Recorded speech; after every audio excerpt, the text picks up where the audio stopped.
Bien hallados y queridos suscriptores, se graba este vídeo... Oh, perdón. Veo que tenemos problemillas. Un momento. Antes de empezar, caballeros, es que no se ve ni a Trumpy ni a Joseph Pierce. Y eso no podemos.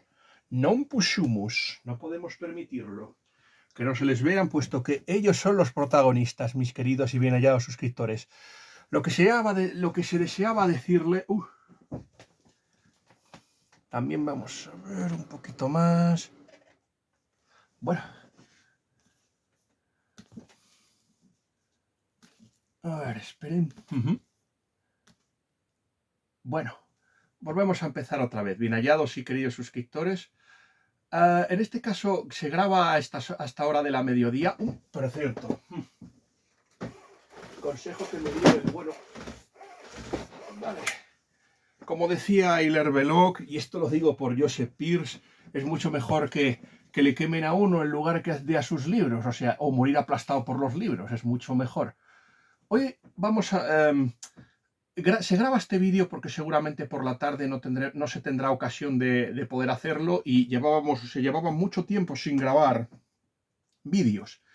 Se había perdido la ocasión el viernes perdí la ocasión en que se iba a grabar alguno de esos vídeos por la sencilla razón de que, por desgracia, opté por ver algunas películas y no cumplí con mi deber. Eso es lo que no se cumplió con mi deber, que era que tener... Y ayer estaba muy cansado y no podía, ciertamente, no se podía acometer la hercúlea tarea de grabar con ustedes.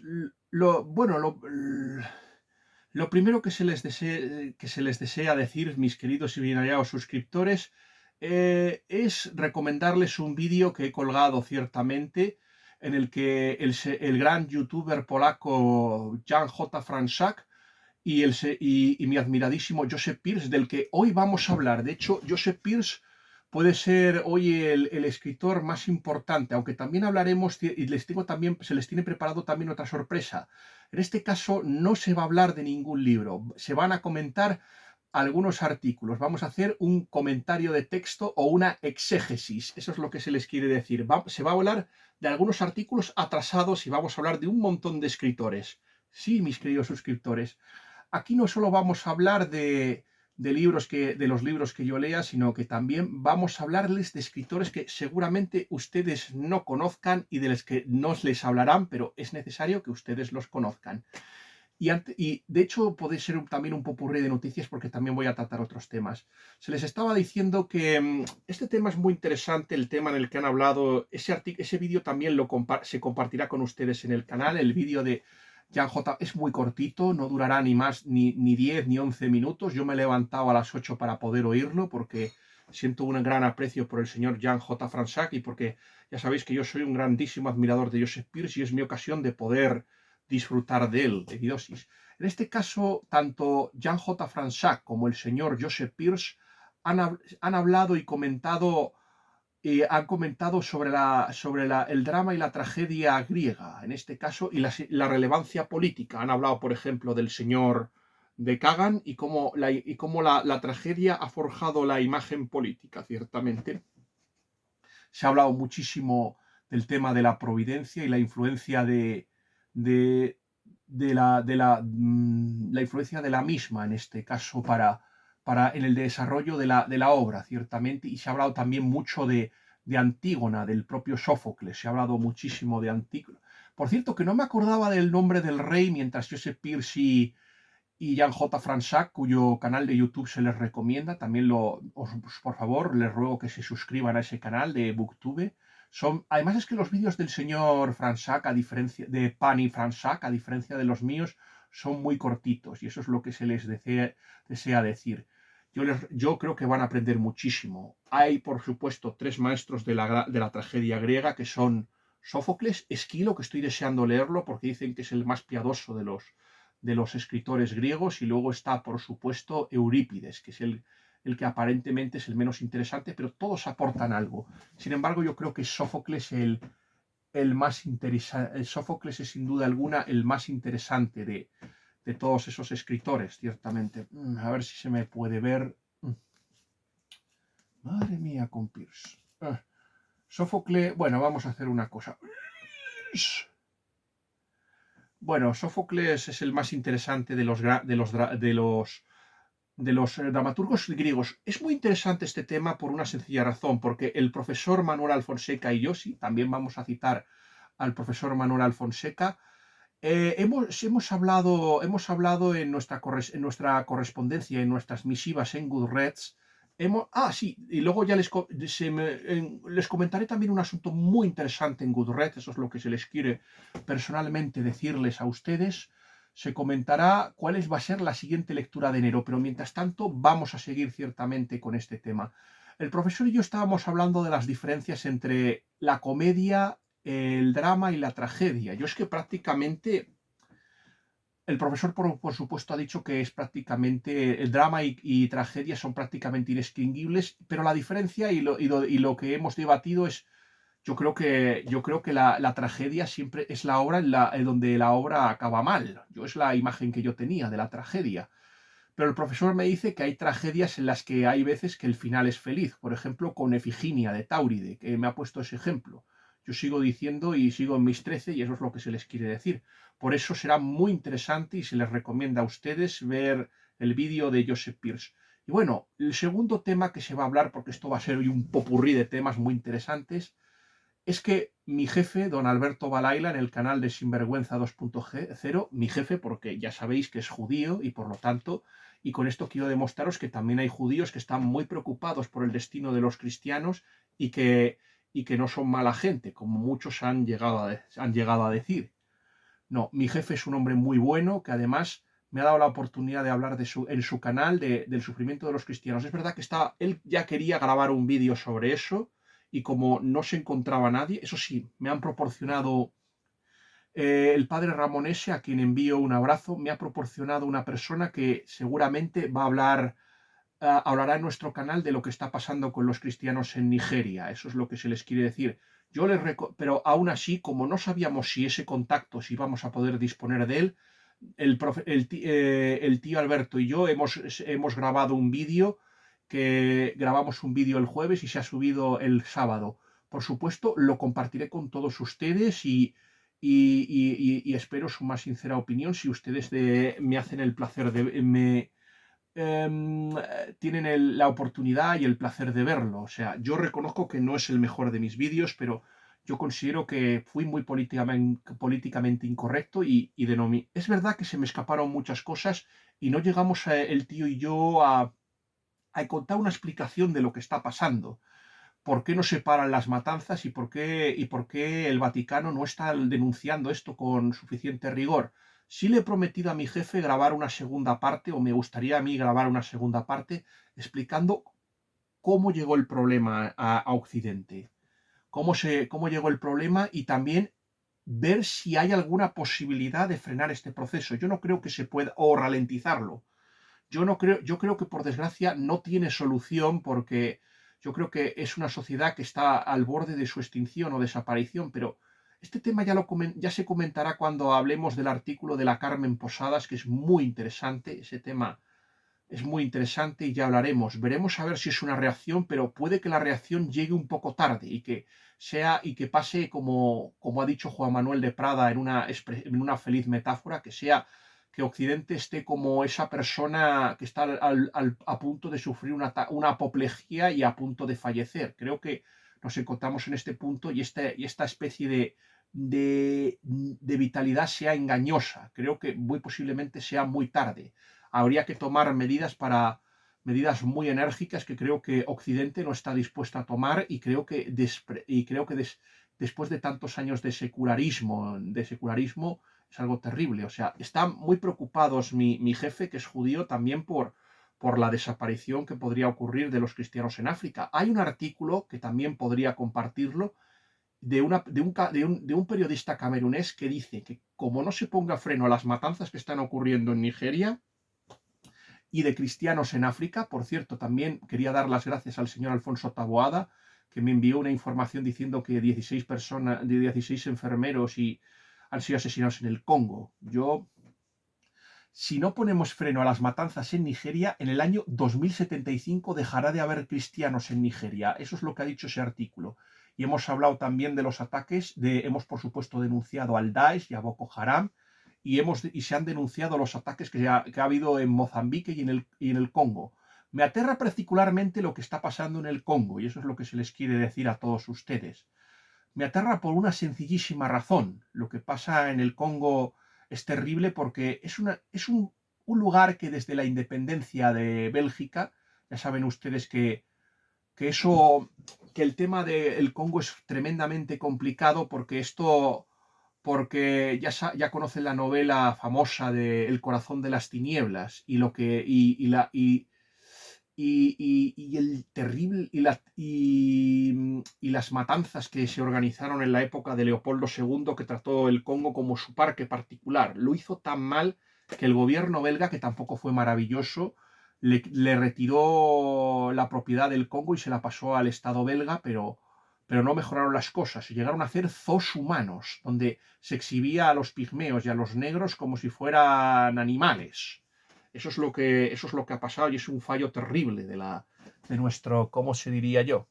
Es un fallo terrible de nuestro sistema, del sistema colonial europeo. Gracias a Dios España no se embarcó en muchas aventuras coloniales, solo el Sáhara Occidental y Marruecos y Guinea Ecuatorial. Y no fueron tratadas como colonias, sino como provincias españolas, que es lo que se debió de ser. La última ocupación fue IFNI, fue un tal Osvaldo Capaz quien realizó esa última ocupación. Es la última gran aventura española y el último territorio que se incorporó a la corona española. O sea, que no se consiguió con Alhucemas, donde se derrotó a Del Crim, sino en la década de los 30 con la Segunda República. Y eso se debe conocer, esto lo sé gracias a Pedro Fernández de Barbadillo, cuyo libro he leído y yo recomiendo muy ardientemente. Eso es lo que se les quiere decir a ustedes, mis queridos y bien hallados suscriptores. Lo que se les quería decir es esto. También hemos sido muy críticos con alguna cosa. Consideramos que la Iglesia está siendo muy tibia en el tema de las persecuciones. Eso sí, hemos hablado con mucho respeto. Estas críticas no pretenden ser ataques a la Iglesia, sino críticas constructivas que ayuden a concienciarnos del problema. Se comentó, por ejemplo, el asunto de Jumilla, pero ustedes, si ven el vídeo, lo comprobarán y lo que pasó. No quise meterme en el tema del Valle porque ya nos llevábamos pero tampoco he aprobado y ciertamente no me ha gustado lo que han hecho ciertos dominicos en Sevilla haciendo un acto donde ciertamente se hacía un acto en favor de la comunidad LGTBI y donde se ponía como modelo y donde en cierto sentido se continuaba un poco lo que no me gustó del papado anterior, se podría decir ciertamente. Y tampoco me gusta que la Conferencia Episcopal Española sea tan benévola y complaciente con el gobierno actual. Desde luego lo del Valle de los Caídos yo no lo he aprobado. Yo no soy fan, yo ya les debo decir, no soy fan de Franco, ni tampoco, pero desde luego lo que ha pasado con el Valle de los Caídos me ha llenado de una honda repugnancia y asco. Y yo creo que ciertamente la Iglesia tendría y debería haber hecho más, y creo que no sirve de excusa que el gobierno te amenace con publicar listas en las que se hable, en que se hable de casos de abusos a menores en los que estén clérigos vinculados, ni tampoco, y esto se les quiere decir ciertamente, tampoco creo que esté bien que te amenacen con quitarte las subvenciones. Creo que habría que ser muchísimo más enérgicos y a pesar de todo. Y creo que hay que ser una iglesia valiente y hay que ser una iglesia valiente y si es preciso volver a las catacumbas, pero desde luego no ceder como se ha cedido, ciertamente. Yo creo que por desgracia, muy posiblemente muchos estén contentos con la situación actual. Yo desde luego no lo estoy. También creo que se debió haber sido más valiente y haber defendido al custodio cuando se le amenazó con meterle 3 años de cárcel y desde luego creo que también habría que haber sido más valiente cuando se acusó a ese obispo que luego resultó ese obispo que luego resultó que era inocente, ciertamente, en el país, que se empezó una acusación contra ese obispo emérito. Eso creo que eso se valga por delante. Y luego, pues sí, hemos hablado, ojalá el tío me permita hacer una segunda parte donde hable de por qué Occidente ha llegado a esta situación. Lo hemos comentado absolutamente todo y no nos hemos callado nada, pero yo les digo que podría haberlo hecho mejor el tío todavía no comprende la situación. Yo le he hablado de la baja demografía, del secularismo como causas de todo lo que estamos viviendo, porque yo creo que no solo, yo creo que gran parte del problema es Occidente, un Occidente que se está extinguiendo, que no tiene ningún deseo de continuar y que ciertamente está siendo sustituido por una población inmigrante musulmana que no comprenderá ni continuará nuestro sistema de valores ni nuestra forma de ver, ni nuestra cosmovisión del mundo, ciertamente. Y que esto ha sido denunciado por hombres valientes como el cardenal Sara y algún obispo más, pero vuelvo a repetir que hay otros que prefieren seguir amamantados de la mano del señor Soros y de la Open Society, y esto también se debe decir ciertamente. Aún así, los recomiendo, por favor, que veáis ese vídeo que voy a publicar y que también, por supuesto, si queréis, dadle like, suscríbanse al canal de mi jefe en Sinvergüenza 2.0, aunque no siempre habla de estos temas, y comenten que puede ser muy interesante y enriquecedora, y así conocerán a mi jefe y se darán cuenta de que hay muchos judíos buenos también. Y igual que a pesar de que esté hablando muy mal del Islam, también hay musulmanes que supongo que son íntegros y honestos también. Y ahora se va a hablar de los temas muy interesantes. Yo, como ya se dijo previamente al principio de este vídeo, había dejado de comentar algunos artículos. Uno de los más interesantes lo ha escrito la escritora Susannah Pierce. Había prometido y dado mi palabra a Eleanor Burr Nicholson de que trataríamos el tema de si este tema se iba a tratar. ¿Se acuerdan ese vídeo que se grabó de Dragon Ball, donde hacíamos un análisis que al final Dragon Ball se lo acabó comiendo absolutamente todo? Lo que ocurrió con Dragon Ball, lo que ocurrió, pues es que ese artículo íbamos a hablar de si era lícito o no el Halloween, pero bueno, lo que ha escrito Susannah Pierce es si es lícito hablar de historias de terror. Yo creo que a mí no me importa yo creo que sí, que es lícito y se pueden hablar de las historias de terror, ciertamente.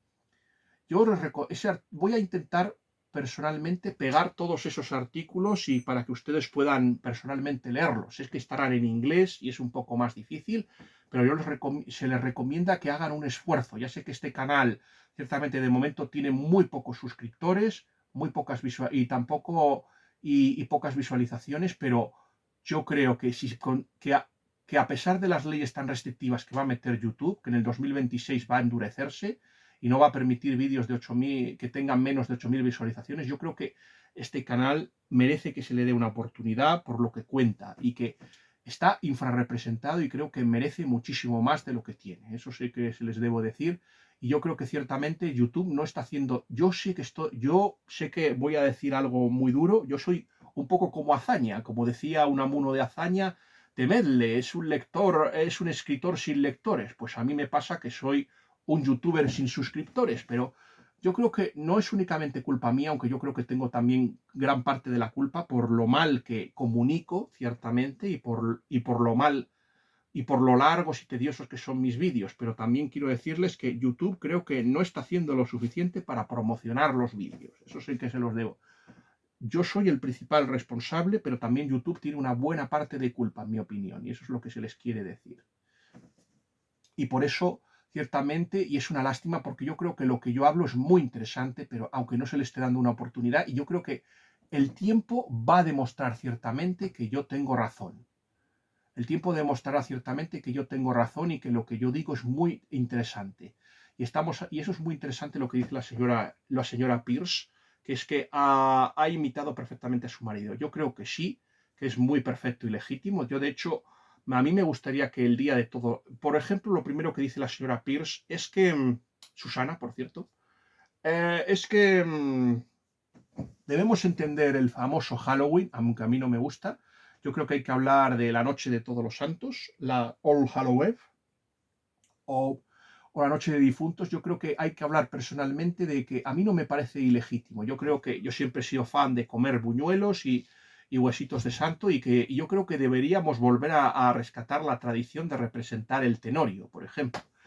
Yo creo que el gran problema ciertamente es que hay un interés por descristianizar todas las fiestas. Esto lo hemos visto con la noche de Todos los Santos, porque la voy a llamar así, y la noche y el Día de Difuntos, y también pasa con la Navidad, que hemos creado una Navidad que no conmemora lo principal, que es la venida y la encarnación de Dios al mundo para salvarnos del pecado. Eso es lo que se debería celebrar en Navidad y no solo quedarnos con el ternurismo, el volutismo y sobre todo con el consumismo, aunque sea lo que ciertamente los empresarios, los políticos y las élites plutocráticas desean, porque al final todo es esto lo hacen porque las élites plutocráticas les interesa y los medios de colaboración y las teles son los cipayos y los colaboradores necesarios, y de ahí que lo diga así. Por ello, a mí no me parece mal, como dice la señora Susana Pierce, que se hable ciertamente de novelas de terror también, que se hable y que se lean novelas de terror, porque yo creo que el enfrentamiento del bien contra el mal es algo muy clave y muy importante, y darnos cuenta de que el mal existe y cómo defenderlo. Ella ha defendido la importancia, igual que don Diego Alvaró ha defendido la importancia de los cuentos de hadas, ciertamente, los tres cerditos, de Blancanieves, la Bella Durmiente, Caperucita Roja, ha defendido, y luego ya ha pasado por otra literatura, por ejemplo, la Odisea, por ejemplo, el Beowulf, Sir Gawain y el Caballero Verde. Ha hablado, por ejemplo, del reino de Fairy Queen, de Herbert Spencer, sí. Ese hombre que se supone que fue gobernador en Irlanda y que era un comportamiento y que era un hombre indeseable, como dice C.S. Lewis, aparte de un lameculos de la sanguinaria y cruel y malvada reina Isabel, que se fue una perseguidora de católicos, él mismo también lo fue, preparó grandes escabechinas en Irlanda, pero aún así, como dice mi maestro, el profesor Manuel Alfonseca, creo que hay que leer Fairy Queen. Yo lo más cercano que estaba a Fairy Queen es leer un relato de El aprendiz de mago, de L. Sprague de Camp, y no sé si y de Fletcher. Sí, eso es lo más cercano que he estado de leer El reino de las hadas, de Fairy Queen, ciertamente. También ha recomendado otros libros enormemente interesantes, como Un día en la vida de Iván Denisovich, por ejemplo, Mi Antonia, por ejemplo, en un tono más realista. Ha recomendado las tres grandes distopías, como El mundo feliz de Aldous Huxley, 1984, El señor del mundo. Ha recomendado también, por ejemplo, leer novelas góticas, y especialmente estamos hablando casi clásicos como, por ejemplo, El conde Drácula, lo ha recomendado, el Drácula de Bram Stoker, por ejemplo, más que en la línea de Fred Saberhagen, por ejemplo. Y ha recomendado a algún autor moderno, en este caso ciertamente ha recomendado a Tim Powers, El guardián de mi hermano, y sobre todo ha recomendado la trilogía que ya se ha hablado de Eleanor Bohr Nicholson, ciertamente.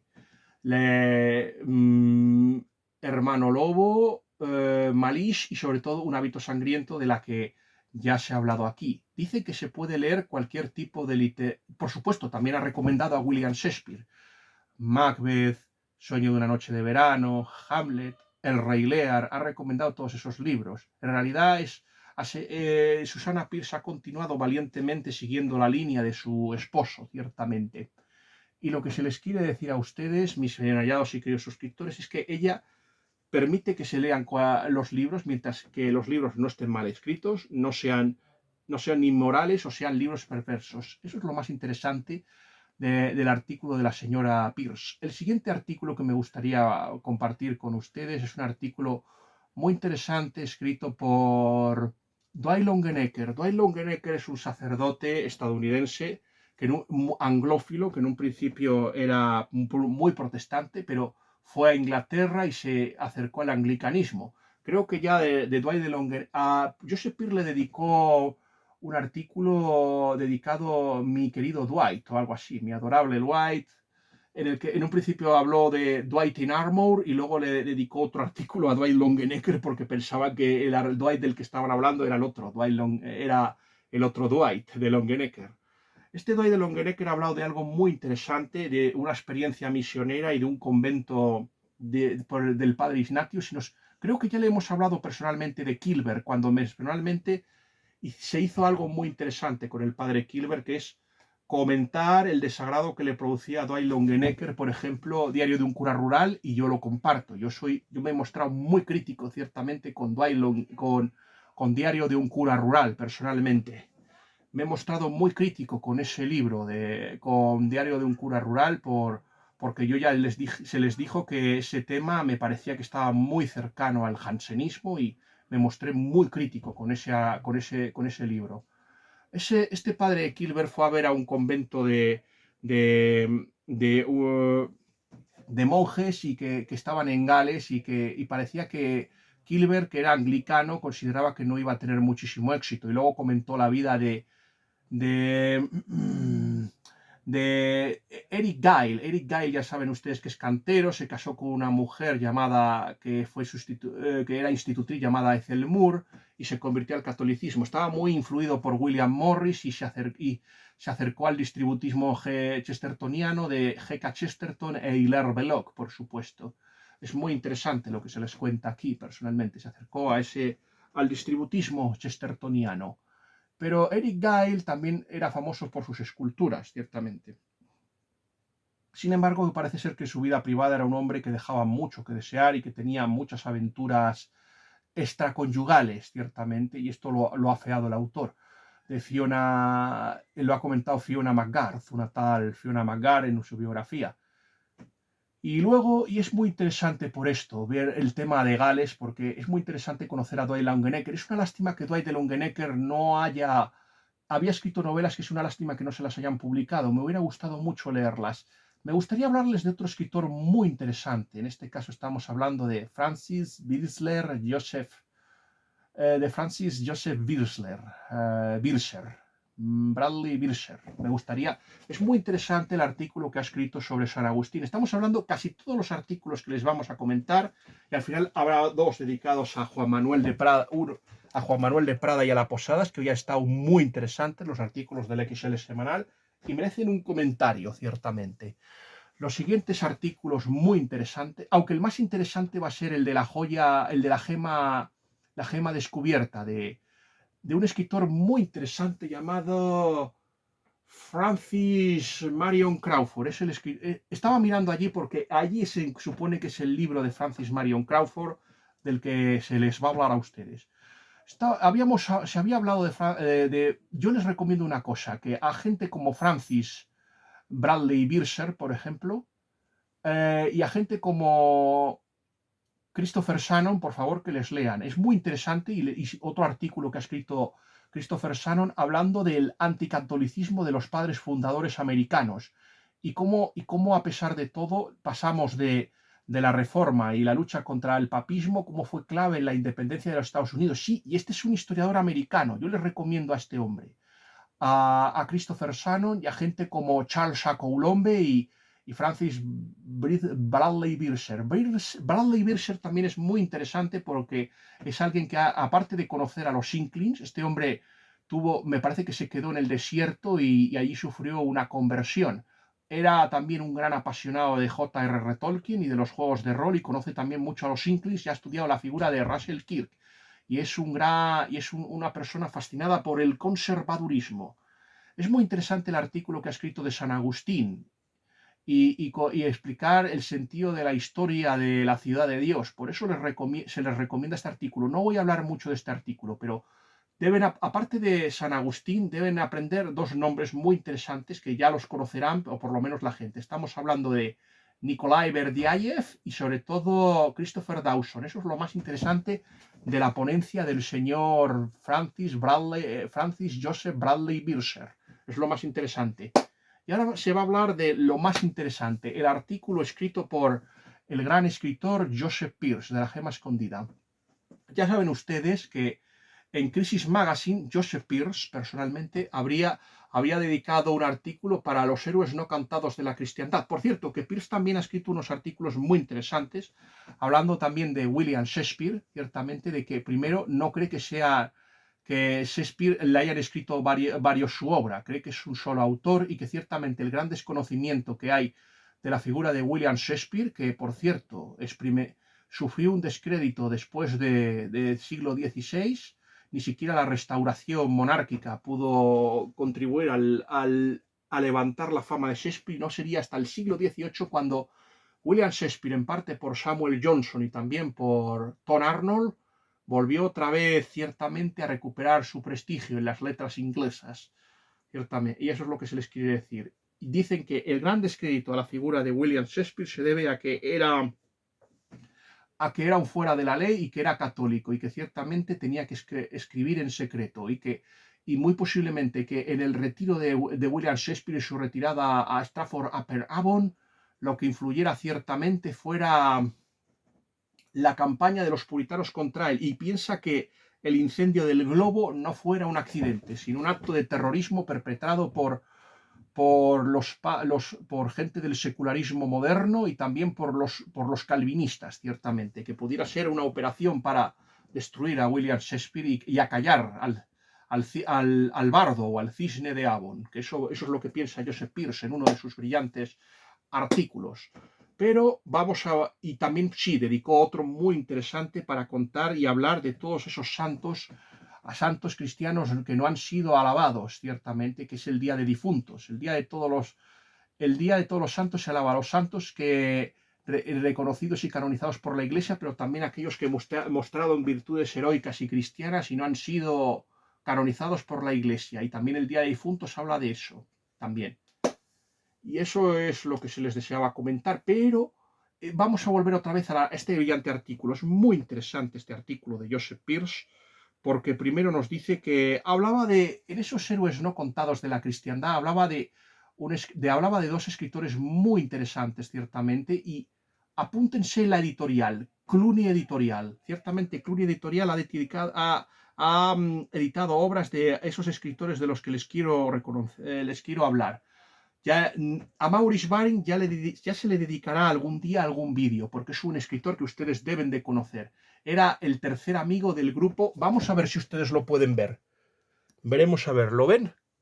¿Ven ustedes? Aquí están los tres. Este de aquí es Hilaire Belloc, este es G.K. Chesterton, que hablaremos cuando Juan Manuel de Prada se comente ese artículo, y este de aquí es Maurice Baring, elogiado y apreciado ciertamente por un premio Nobel y ganador como François Mauriac. Yo ya les he dicho que no soy muy fan de François Mauriac, pero lo que les quiero decir que sabe escribir. Ya hay algunas novelas de François Mauriac realmente muy, muy buenas. Y eso es lo que se les quiere decir a todos ustedes. Y Joseph Pearce ha recomendado dos novelas muy interesantes, como son El extranjero, en este caso de Malachi G. Campbell, sobre un sacerdote que tiene que huir y que tiene que huir y encontrar refugio en Irlanda, que la ha editoriado y ha sido recomendada por John Emmett Clark, por ejemplo, y Thompson, de la editorial ciertamente Cluny. Apúntense este nombre. Y hay otra editorial muy interesante llamada Angelico Press, que también merece muchísimo la pena ciertamente recomendar. Eso es lo que se les quiere decir. Es muy interesante el artículo, no solo por hablar de este escritor tan interesante del que se va a hablar, de Francis Marion Crawford, sino también por las lecturas que recomienda el señor Joseph Pearce. Por eso se le está dedicando tanto tiempo, ciertamente, a este artículo. En este caso, también es muy interesante hablar, ciertamente, de los libros que ha leído Joseph Pearce. Ya saben que Pearce está última. Me parece que fue en la editorial Angélico Press, no en este caso en la de Cluny Press, donde Joseph Pearce ciertamente ya había leído esa historia de la Reforma escrita por William Cobbett, ciertamente. Ojalá algún día tengamos el honor de que se pueda leer en español. Eso es lo que se les quiere decir. Ojalá algún día se pueda leer esa obra en español. También ha recomendado el libro de otro de los genios olvidados del catolicismo, de Kenneth Digby, escrita por Bernard, ciertamente, por un escritor llamado Bernard, y luego está, por ejemplo, El diario de un agente secreto, escrita por Hugh Dormer. Esos son los libros que Joseph Pearce ha recomendado y en esa lista de libros olvidados estaba una novela muy interesante que a mí me gustaría recomendar, ciertamente. El corazón de Roma, de un escritor que yo personalmente he leído. Creo que si ustedes vieron ciertamente o me oyeron hablar ciertamente de la de la novela de Un hábito sangriento de Eleanor Burr Nicholson. Dije, por ejemplo, que había citado a Tim Powers, ¿no? También la escritora Susannah Pierce, ¿no? La esposa de Joseph Pierce, lo dije. Si no lo dije, lo digo. Algo así El guardián de mi hermano, de Keeper Brother. Keeper Brother era la novela ciertamente de que se había mencionado. Bueno, pues ahora lo digo. Pero no, volvemos a Francis Marion Crawford. Este escritor es un escritor que fue muy apreciado por el propio Maurice Baring. Yo conozco sus obras de aquí. Yo le he leído muy pocas obras. Mister Isaac, que era muy flojita, pero bueno, es la historia del amor de un príncipe iraní musulmán por una mujer inglesa católica. No era muy allá, pero era muy interesante esta novela llamada La sangre es la vida, y me gustaría enseñarles una rara avis, una joyita, ciertamente. A ver, aquí. Este relato muy interesante. Ya saben que esta editorial es muy buena, Valdemar. Yo la recomiendo muchísimo. Y aquí está, La calavera aullante y otros relatos de Francis. Y le pido disculpas porque la luz lo está impidiendo. Miren qué guapo. Este se parece a Gollum. Es el guapus. Yo le llamo el guapus, cariñosamente. Pues es muy interesante este escritor, Por desgracia, no se han traducido todas las novelas. Ave, Roma, todos los libros. Ave, Roma Immortalis, por ejemplo. No se han traducido El crucifijo de Marcio o algunas otras obras muy interesantes. Este es un escritor que está un poco en la línea de Henry Rider Haggard, pero este escritor es muy interesante, Francis Marion Crawford, y se les dirá por qué. Este hombre es americano, como ustedes ven, pero nació en el año 1859 en Bagno di Lucca, en la Toscana. Su padre fue el famoso Thomas Crawford, que fue básico para erigir la estatua de la libertad, por ejemplo. La estatua de la libertad. Y también la escultura del David, ciertamente. También es muy famoso por sus novelas de Saranicesca, o sea, sus novelas italianas. O sea, este escritor se dedicó mucho a las novelas italianas. Ya dije que el relato de vampiros, que no se les dijo al final, escribió también una novela me parece, sobre cruzados también. O sea, a ver, esperen, me parece que aquí hay me parece que hay aquí una bibliografía. Vamos a ver si hay una bibliografía de Crawford por aquí. Uy, qué lástima. A ver si hay alguno. Vamos a ver, sí, algunos de los libros. Doctor Claudius. Doctor Claudius, por ejemplo. Ave Roma Immortalis, por ejemplo, que son estudios históricos. Los gobernadores del sur. El brillo de la historia veneciana, por ejemplo. Y luego están, pues, las más populares a destacar son Sarasinesca. Don Orsino, tiene como fondo la burbuja inmobiliaria narrada por la eficaz concisión. Y la cuarta es Corleone. Corleone es la primera porque trata ya de la mafia, ciertamente. Y aquí, en los temas más fantásticos, que puede ser, es Khaled o la historia de Arabia, que es la historia de un genio transformado en humano, que se reeditó en 1971 por la editorial Ballantine. Su novela El hacedor de cigarro, un romance, fue adaptada para el teatro con notable éxito, y esto le animó a escribir en 1902 una obra de teatro. Francesca Rimini fue producido en París para su amiga Sarah Bernard, por ejemplo. Y sin embargo, la adaptación teatral más conocida de Crawford es La hermana blanca, que fue llevada al cine en 1915, 23 y 33. Luego tenemos El Palacio del Rey, que fue filmada en 1515 y 1923. Y luego Mystery Shacks fue adaptada al cine en 1931 con el título de El hijo de la India. Y bueno, Marion Crawford, por desgracia, este hombre tuvo éxito al final de la época de la reina Victoria y también en la época eduardiana. Murió en el año 1909. Pero El corazón de Roma es muy interesante porque es la historia de un romance, ciertamente, entre los dos un romance, y que ciertamente Pierce lo ha comparado ciertamente con una escritora como es Jane Austen, ciertamente, y con un escritor que a mí no me gusta demasiado, como es Alessandro Manzoni y Los novios. Considera que el romance está mucho más logrado, por ejemplo, que en las novelas de Jane Austen, donde el autor no interfiere tanto en el destino de sus protagonistas y les deja más libertad a los personajes, y lo mismo pasa con la historia de Renzo y Lucía en Los novios o en Los esposos, ciertamente. Ya se ha hablado ciertamente del desagrado que a mí personalmente me produjo la novela de de los novios y también de Héctor Fieramosca, de su yerno, el señor Máximo de Aseglio. Algún día escribiremos y desacreditaremos a este hombre y demostraremos por qué me desagrada tanto la obra de Máximo de Aseglio y también un poco la de Alessandro Manzoni. Y este es un escritor, por ejemplo, que ha sido muy alabado por el escritor Henry James, que comentó en el epitafio de la muerte de Francis Marion Crawford, por ejemplo, comentó ciertamente de Marion Crawford, llegó a comentar que era un personaje era un escritor que se parecía muchísimo a sus personajes, ciertamente. Este escritor también tenía otro familiar, tenía Fraser Crawford, que influyó muchísimo en Shinichi Nitobe, el autor ciertamente de El Bushido. Eso es lo que se les quiere decir, y por hablar un poquito más de Francis Marion Crawford. También tenía, me parece, que una historia, una novela ambientada en las cruzadas, ciertamente. Es una lástima, y es conocido este hombre por sus relatos de terror, como los de la calavera aullante que ustedes ya tienen aquí, al Guapus otra vez, a sacarlo al canal. Y yo les digo que sería muy interesante, por ejemplo, que se editasen los escritores de los que ya ha hablado, por ejemplo, Joseph Pearce en esta obra. Sería muy interesante que se pudieran editar al español. Eso es lo que se les quiere personalmente decir.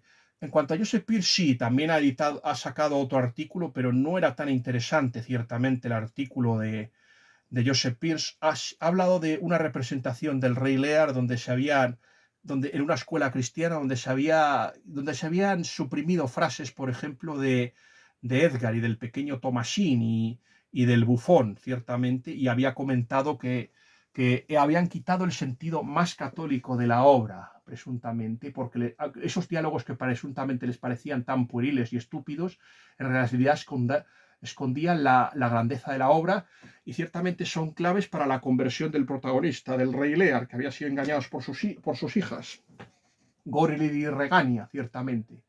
Habían sido engañados por ellas, y eso había provocado ciertamente que eso había hecho cometer muchas injusticias, como desterrar a su hija Cordelia, que había dicho, porque con su hija Cordelia decía que quería a su padre, pero no estaba dispuesto a que fuera el centro de todo, a diferencia de sus aduladoras y mezquinas hijas. En realidad, escondía el sentido de la obra de teatro, escondía algo mucho más complejo, ciertamente. Y ciertamente el personaje y la historia de Edgar y Cordelia es tremendamente parecida. Edgar es rechazado por su padre, ciertamente, es rechazado por su padre Gloucester, que ha sido también engañado por el malvado Edmundo, que es en realidad el villano de la obra y contra el que hay que luchar al final, ciertamente. Y Edgar, cuando es desterrado por su padre, pues adopta adopta los lemas de los franciscanos, ciertamente, y la pobreza franciscana, y esa es una de las cosas que inspiran la gran obra de teatro de Joseph Pearce. Y bueno, yo creo que ya es el momento de hablar de un tema muy interesante, como es el tema se va a comentar ahora los brillantes artículos.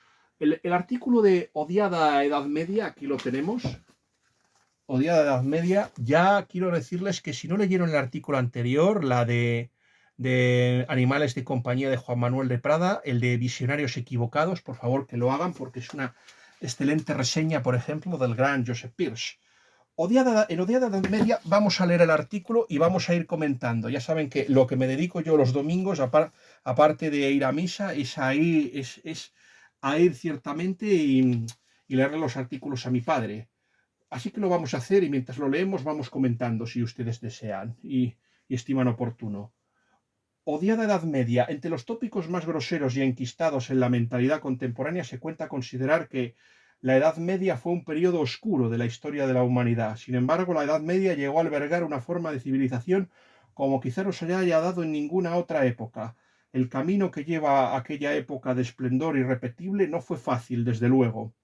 Con la caída de Roma en el siglo V se abrió un periodo histórico que Belloc compara especialmente. Por favor, sobre el tema de Hilaire Belloc, lean, por ejemplo, Europa en la Fe, que yo creo que es el libro de cabecera de don Juan Manuel de Prada.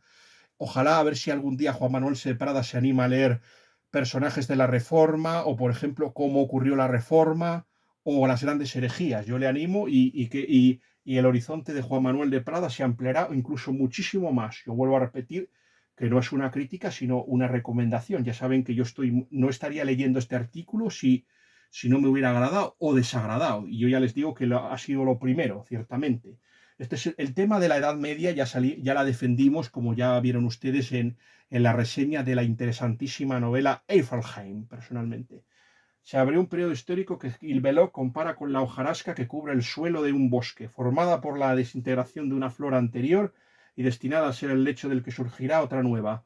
Estos primeros siglos de la Edad Media fueron gran actividad militar. La cristiandad, asediada por doquier, como yo, que estoy asediado por doquier por Joseph Pearce, que hoy se ha levantado levantisco, el gran Pearce, pero bueno. Asediada por doquier, sufrió interminables ataques de paganos por el este y el norte, maometanos por el sur, que ya no eran meras incursiones de hordas ávidas de saqueo, sino auténticas invasiones. Nuestra civilización estuvo entonces a punto de ser borrada, ciertamente. Estuvo a punto de ser borrada, pero la salvaron la espada y la fe. Estas invasiones serían por fin contenidas en el siglo IX gracias a Carlomagno, un rey galo que hizo de la silla de montar su trono. Pirén, por ejemplo, no se había mostrado tan elogioso con la figura de Carlomagno, pero bueno, yo prefiero ciertamente, yo estoy más de acuerdo con esta imagen de Juan Manuel de Prada que con la del belga Henri Pirén. Paralelamente a este intenso esfuerzo militar discurriría el nacimiento del feudalismo, el paso del gobierno de los antiguos centros provinciales de la administración romana a las pequeñas sociedades locales al mando de un señor. Sobre esta base se operó una reconstrucción desde abajo de la sociedad. Los señores locales se asociaron entre sí bajo el mando de sus superiores y estos se unirían a su vez en grandes grupos nacionales. Con el siglo XI se produciría el definitivo despertar de aquella Europa que había sufrido el acoso de paganos y maometanos. La personalidad del Papa Gregorio VII y las cruzadas ven lo primero, o sea, primero atacaron ellos. Por lo tanto, las cruzadas no son un acto de agresión, como ya hemos dicho, sino un acto de legítima defensa. Y vuelvo a repetir que flaco favor hacen aquellos historiadores que se empeñan en negar o banalizar ciertamente las agresiones a los peregrinos, que son ciertamente ocultadas o ninguneadas por los historiadores, y también ya luego se hablará de este tema al final con él. Y este tema también lo hemos hablado ciertamente mi amigo el tío y mi jefe, don Alberto Balaila, por cierto, que el canal lo tenéis gracias a mi jefe, que fue el que me convenció para abrirlo. Es también a partir de entonces cuando la Reconquista en España cobra renovado vigor al mismo tiempo de la muerte de San Gregorio. Toledo es arrancado de las manos musulmanas. 1085, por supuesto. Quiero recordaros cómo murió el epitafio de las últimas frases de Gregorio VII. Aborrecí la justicia y amé la justicia y aborrecí la iniquidad. Por eso muero en el destierro, ciertamente. Este tema ya se encargará, por ejemplo, de tratarlo Manuel Alejandro Rodríguez de la Peña, cuya obra 1077, El invierno del rey mendigo, se les recomienda, y también el vídeo hablando del libro, de la novela. Toledo se arrancaron de las manos musulmanas. La unidad de la Iglesia, con ayuda de grandes órdenes monásticas, consolidada la existencia de una verdadera cristiandad. Y el esfuerzo militar de las cruzadas permitirá a Occidente descubrir la gran cultura del Imperio bizantino. Quiero recordaros que, a despecho de lo que se dice, una de las razones por las que se convocaron las cruzadas es para evitar la destrucción del Imperio bizantino, que estaba herido de muerte tras la batalla de Manzikert, y Alejo no podía salvarlo él solo. Vuelvo a repetir que a pesar de la Cuarta Cruzada del año 1204, personalmente, Bizancio no hubiera aguantado tanto tiempo si verdaderamente el foco del Islam no hubiera estado puesto en los reinos de Outremer o el reino franco el reino franco latino de Jerusalén, ciertamente. Sin eso habría sido imposible, ciertamente, la supervivencia de Bizancio tanto tiempo como sobrevivió. En el Mediterráneo se llena de naves cristianas que impulsan el comercio, la arquitectura y las artes plásticas. Esto ya empezó en el siglo XI, como ya dijo de Prada, y muy importante fue la orden de Cluny, con la tregua y la paz de Dios. Eso es lo que se les quiere decir. Eso fue muy importante. Y el desarrollo de las grandes ciudades. Las artes plásticas se transforman con un estilo totalmente nuevo, el gótico. Se construyen las grandes catedrales, aparecen los parlamentos. Recordad ciertamente, y aquí lo que pasaba en Castilla, ciertamente, algo que, por ejemplo, el conde de Barcelona no lo pudo tener, ni tampoco Aragón. Y ciertamente la Carta Magna inglesa, donde el rey Juan se vio obligado a negociar, ciertamente. Luego incumpliría lo pactado, pero ahí está, la Carta Magna. Hay un relato de Rudyard Kipling, que también esta semana he leído ciertamente el libro de la selva y lo comento, Puck, que es donde se cuenta esto, cómo se crea la Carta Magna. Se construyen las grandes catedrales, aparecen parlamentos representativos, no como los de ahora, se asientan las lenguas vernáculas, sí, ahí las lenguas romances nacen ahí, y ciertamente es en el siglo XV cuando se construye la verdadera gramática castellana o española. Con Antonio de Nobrija, Inglaterra, ¿cuánto tendría que esperar para tener algo muy parecido? Un diccionario en el siglo, habría que esperar al siglo XIX. Esta historia la cuenta, por ejemplo, Mel Gibson, Sean Penn y Natalie Dormer. Ciertamente, eso es lo que cuentan. Las catedrales aparecen los parlamentos representativos, no como los de ahora. Se asientan las lenguas vernáculas, surgen las universidades, se consolidan los reinos y se codifican las leyes. Se reparte la tierra entre muchos, se fundan los gremios y las industrias cooperativas. Se vuelven a debatir activamente las grandes cuestiones sociales y filosóficas, alcanzándose la cumbre con Santo Tomás de Aquino. Hay que hablar, por supuesto, primero de los platónicos, con esa escuela de Chartres, y luego ya ciertamente el rescate del aristotelismo, por ejemplo, con San Alberto Magno, Santo Tomás de Aquino, San Buenaventura, doctor seráfico, y luego, aunque de Prada no lo apreciaría, también Roger Bacon, ciertamente. Y luego ya hay que hablar pues de Oresme, Buridán y toda esta gente, por decir a unos pocos. Se consolidan las leyes, se reparte la tierra entre muchos, se fundan los gremios y las industrias cooperativas, las cofradías y los gremios, que tan importantes son. Yo creo que no habría habido sindicatos sin los gremios y las cooperativas de antes, y lo hacen mucho mejor y no son tan corruptos.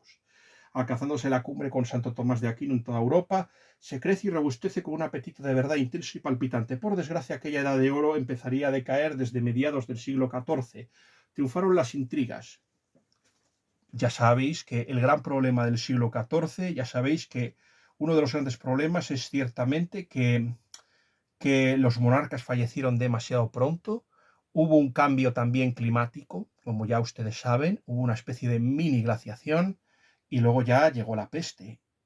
Y luego ya para colmo las guerras, como por ejemplo la Guerra de los 100 años, que luego sería continuada por la Guerra de las Dos Rosas en el siglo XV. Eso es lo que se les quiere decir a todos ustedes.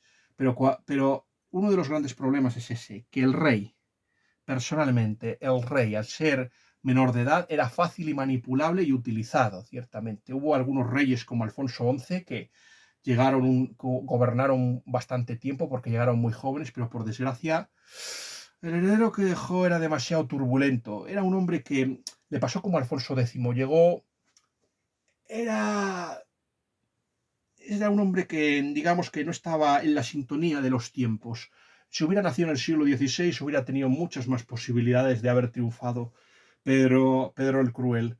Y luego, por desgracia, la muerte de Pedro el Cruel pues, produjo la llegada de los Trastámaras, que no produjeron nada excepcional en Castilla hasta nuestra querida reina Isabel. Pero bueno, en Aragón les fue un poco mejor, porque estaba Fernando I de Antequera, Alfonso V y luego Juan II, aunque el reinado de Juan II fue bastante violento, ciertamente, sanguinario, vamos a decirlo así. Aquí triunfaron las intrigas. La filosofía degeneró en sofística. Es la época, ciertamente, y aquí hay una penetración de algo terrible, como es el gnosticismo, ciertamente. Es la época del nominalismo, ciertamente, y vemos gente que ya empieza a cuestionar y a intentar derribar el sistema, como Marsilio de Padua. Marsilio de Padua o Guillermo de Ockham. Ya habíamos, por ejemplo, Roscelino de Compiègne y también, por ejemplo, Siger de Brabante habían sido contenidos. Por ejemplo, Abelardo había sido contenido por San Bernardo de Claraval. Y Siger de Brabante había sido contenido brillantemente y rebatido por Santo Tomás de Aquino. Ya no habría ese freno moral para contener a estos filósofos, por desgracia. Se contaminaron, por ejemplo, el papado y las órdenes monásticas se contaminaron de mundanidad. Ya hemos visto que el papado había intentado gobernar, ciertamente, y pero Felipe IV le había dado unas bofetadas al Papa Bonifacio VIII y había impuesto los suyos, había obligado al papado a irse a Francia, donde ciertamente aquí dio más prioridad a los bienes mundanos, aunque llegó a haber algún santo, como Urbano V. Y ciertamente se produjo la vuelta con Gregorio XI, pero el mal ya estaba hecho, ciertamente, y después de esto vendría el cisma, con esos tres papas, ciertamente, con el antipapa Clemente VII, Benedicto XIII, y luego después de Benedicto XIII vendría ciertamente, después de Benedicto XIII, pues vendrían algunos papas como Clemente XIV o Clemente VIII y Benedicto XIV, y bueno. Y también es verdad que Urbano VI no era el mejor papa debido a su mal talante, mal genio. Christopher Chamberlain lo consideró uno de los malos papas. Pero aún así, luego sí que hubo, por ejemplo, luego ya penetró el humanismo y el Renacimiento, y eso degradó un poco y paganizó mucho la sociedad. Yo creo que eso no fue bueno. Quiero recordarles el maravilloso libro de ciertamente de Vintila Oria, ciertamente. El papado y por añadido sucedieron epidemias de peste, eso ya lo dijimos. Más tarde sobrevendría la prueba suprema, ese desastre comúnmente que se denomina la Reforma Protestante, que no sería simple vivificación de un organismo viviente, sino destrucción de sus partes todavía sanas y división inescrutable y de la civilización europea. Decía, por ejemplo, Sir Winston Churchill, que ciertamente que había un muro, ciertamente, que separaba al Stettin, no sé qué, en la conferencia de Fulton, en Missouri. Hablaba del telón de acero, pero el verdadero telón lo produjo un monje, un heresiarca y un apóstata llamado Martín Lutero. Y a él le debemos todos los males, ciertamente, que esto, y ciertamente la división de la cristiandad de Europa, gente que se creyó demasiado importante como ese hombre, y que al final llegó a ser el juguete de los financieros y de los príncipes, por mucho que en un principio Lutero protestara contra la avaricia de algunas ciudades, pero al final Calvino fue eso. Y ciertamente, y el triunfo de la Reforma al final fue el triunfo de las grandes finanzas y de los hombres de negocios, así de claro, y del poder material sobre la religiosidad popular y genuina, y para mí un desastre y el comienzo de la secularización que se concretaría en 1648 en Westfalia. Tenía un sentido de la filiación, de la fidelidad y del hombre moderno que desdeña. La Edad Media, el legado del pasado, se juzgaba respetable. El hombre moderno, en cambio, cree incuestionablemente en el progreso indefinido y para ello necesita descalificar el pasado o, por el contrario, nos guiamos por los extremos. O tenemos una visión demasiado optimista de la vida o demasiado pesimista pensando que el hombre no es más que un animal más y el peor, y que ciertamente es un cáncer y un virus con el que hay que acabar, que es ciertamente en donde estamos ciertamente. Tendremos que volver a otra etapa en donde se consiga otra vez una especie de humanismo y donde el humano ciertamente se ponga en el lugar de Dios, que de ahí seguramente llegue el gobierno del anticristo. Los tópicos acumulados contra la Edad Media intensifican el caso español por haberse constituido nuestra nación histórica sobre la asunción de una identidad religiosa y en debate de la invasión musulmana. Los promotores de la leyenda negra pintaron enseguida unos reinos cristianos bárbaros y crueles frente a una España musulmana refinada y sensible. Este tema se ha dicho y lo hemos hablado personalmente el profesor Manuel Fonseca, mi jefe, don Alberto Balaila, y un humilde servidor, en ese vídeo que les recomendé al principio. Y extrañamente esta visión desquiciada llegaría a aprender en la misma conciencia española, tan magistralmente descrita por el poeta Joaquín Bartrina. Oyendo hablar a un hombre fácil es acertar dónde vio la luz del sol. Si habla bien de Inglaterra, será inglés. Si os habla mal de Prusia, es un francés. Y si habla mal de España, es español. Aparte de Joaquín Bartrina, mi padre considera que ciertamente también esta frase fue pronunciada por el poeta Ramón Campoamor. Y ahora vamos a leer a la Posadas, que es muy interesante para acabar bien el día. Personalmente, me ha hecho un poquito de daño Pierce, pero bueno, sigo vivo aquí para comentar y seguir hablando y hacer un análisis de texto. Niños y niñas, esto sí que pueden verlo, aunque eso sí, háganlo con sus padres. Eso es lo que les quiero decir personalmente. Uy, Trumpy, madre mía.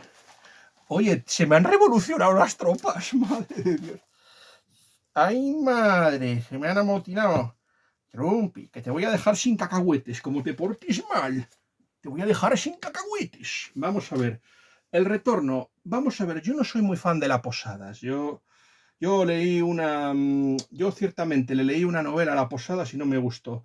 Y tampoco me gusta cuando se pone ahí a meterse con Donald Trump, porque yo, sí, yo creo que ya se me nota mis tendencias políticas, ciertamente.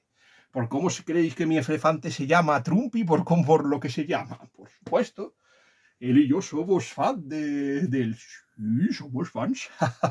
Y bueno, no es que yo sea muy partidario de las posadas, pero a veces escribe algún artículo interesante. Publicó uno muy interesante criticando el satanismo que se produjo en Estados Unidos cuando quisieron hacer unas misas negras y no sé qué, y celebraron en un McDonald's. Eso fue muy interesante. Pero en este caso vamos a hablar de un tema muy interesante y se va a leer su artículo. El retorno. Hace unos años, 6 o 7, calculo yo, fui testigo de una escena que me llamó la atención. Iba delante de mí en la calle una madre con una niñita de mano cuando se cruzaron de pronto con una monja con toca y hábito talar. Una bruja, mamá, una bruja. Se aterró la niña abrazada al cuerpo de su madre mientras ella trataba de explicarle que solo era una monja. Me sorprendió tanto porque esta escena jamás se hubiera producido en mi infancia, tampoco en las de mis hijas. Hasta tal punto se había secularizado la sociedad, me pregunté, como que para una niña de 6 años no hubiera visto en su vida una religiosa. He recordado este sucedido al ver cómo los medios de comunicación se están haciendo eco de una inesperada tendencia, un giro hacia la espiritualidad y más concretamente hacia la religión cristiana, un regreso fácil de detectar en distintos ámbitos en seglares que se reúnen en grupos para rezar y asistir a misa, en jóvenes a los que no les importa proclamar su fe porque ser creyente ya no es de pringaos y raritos, sino que es cool. Pero donde más se percibe esta tendencia es en el arte. Coinciden en el tiempo el lanzamiento de Lux, la última y deslumbrante producción de Rosalía, la serie La Mesías de los Javis, el éxito del grupo cristiano Hakuna, la música, la película de los domingos de Alauda Ruiz de Azúa, sobre una chica que quiere tomar los hábitos, el videojuego Yo Soy Jesús. Por cierto, que hay unos mangas, por cierto, que hay unos mangas de Jesucristo ahí enfrentándose a demonios hechos con la IA que están bastante bien, por cierto. A pesar de que yo sea también un pelín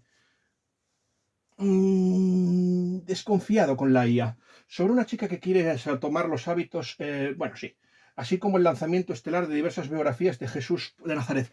Por cierto, el día 25, si no me falla la memoria, va a presentar José María Zabala su nuevo libro, ciertamente, sobre Jesucristo, una novela sobre Jesucristo. Yo voy a ver si la puedo conseguir. Me quedé con las ganas de leer su libro sobre los 12 apóstoles. Ya veremos, a ver lo que pasa. Para alguien como yo, que lleva su vida entera buscando la trascendencia y tratando, como diría San Juan de la Cruz, de dar la caza al cáncer, resulta fascinante el fenómeno. También es sumamente significativo observar cómo lo interpretan los escépticos. Hay quien tacha la tendencia de friki y argumenta que no es nada nuevo que artistas utilicen la simbología religiosa para provocar, que ya lo hizo Madonna decenios atrás con su Like a Virgin, también los Rolling Stones con su Simpatía por el Diablo, o Marilyn Manson y Lady Gaga. Vaya, Dios los junta y Dios los cría y ellos se juntan, utilizando elementos icónicos cristianos de forma herética o iconoclasta. En el siglo XX fue la era del descrédito de lo cristiano, o quizá de su irrelevancia, afirma Pedro Ortega Ventureira, historiador del arte, antes de añadir: entonces lo cristiano, que se veía rancio y ñoño, se buscaba la espiritualidad en otros ámbitos como el esoterismo de las culturas asiáticas, etcétera, porque el ser, sí, bueno, en este caso todavía sigue esta tendencia, o sea, el budismo, y mi hermana tenía una especie de Buda gordito, sí, tiene problemas glandulares, abuelita, no te enfades, y aparte de que es lo contrario, o sea, aquí el budismo busca la destrucción y que tú alcances el nirvana. Un nirvana que es una trampa, porque es imposible alcanzarlo, es casi imposible. Yo creo que solo lo ha conseguido Buda y nadie más. Y en cambio, ¿qué esperamos nosotros sino la vida eterna? ¿Por qué soy un poco antibudista? Pues señores, soy antibudista primero porque soy católico y segundo porque he leído a Chesterton. Por eso soy crítico con el budismo. Si a mí lo que menos me fascina de Oriente son las religiones orientales, ¿para qué? Si es que el problema, y esto lo he discutido con un gran filósofo, es ¿por qué vamos a tener que volver otra vez al budismo, a las religiones orientales o a los estoicos teniendo a los padres de la Iglesia? Algunos me dirán, Alfonso, es usted un ignorante por despreciar a los griegos. No, yo solo he despreciado una escuela de los griegos, una, no todas. Eso es lo que se les quiere decir a todos ustedes. Y no me retracto de haberlo hecho. Yo personalmente, ¿para qué quieres volver? Al fin y al cabo, yo prefiero más a San Agustín. ¿Qué pasa? San Justino, pues sí, claro, habla de la... Y yo no he dicho nada que no haya que haber diálogos. Yo muchas veces he pensado que es mucho más interesante recurrir a San Justino que, por ejemplo, a San Agustín. Pero oye, las cosas son las que son. Y no creo que todos los dioses paganos sean demonios. Yo creo que muy posiblemente en algunos casos bueno, cosas que a lo mejor son cristianas que se han vuelto locas, como diría G.K. Chesterton, virtudes cristianas que se han vuelto locas y que el demonio ha ampliado con fines perversos y que hemos destinado para adorar lo que no teníamos que adorar, en lugar de lo que había que adorar, que era Dios.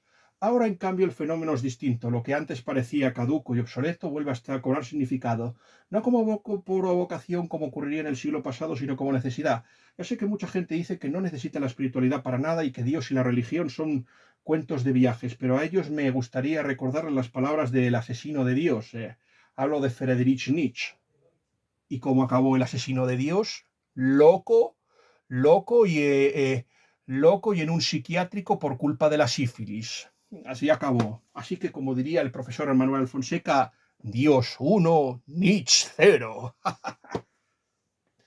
Y ahí sigue vivo Dios y Nietzsche está ahí enterrado y comiéndoselo los gusanos. Lo digo porque por las nuevas tendencias y movimientos anticristianos que volverán a surgir. Hablo de Friedrich Nietzsche, que en 1885 dio forma en su celebérrima y profética teoría de que Dios había muerto. Él argumentó diciendo que la moral cristiana ya no servía como fundamento absoluto de una sociedad moderna. A esto añadía que la pérdida de credibilidad de los valores religiosos para guiar a la humanidad explicaba el surgimiento del nihilismo. También apuntaba que, una vez muerto Dios, nosotros teníamos la difícil misión de convertirlos en responsables de nuestro comportamiento y de nuestra propia existencia. Esta es la parte que todo el mundo conoce de lo dicho por Nietzsche.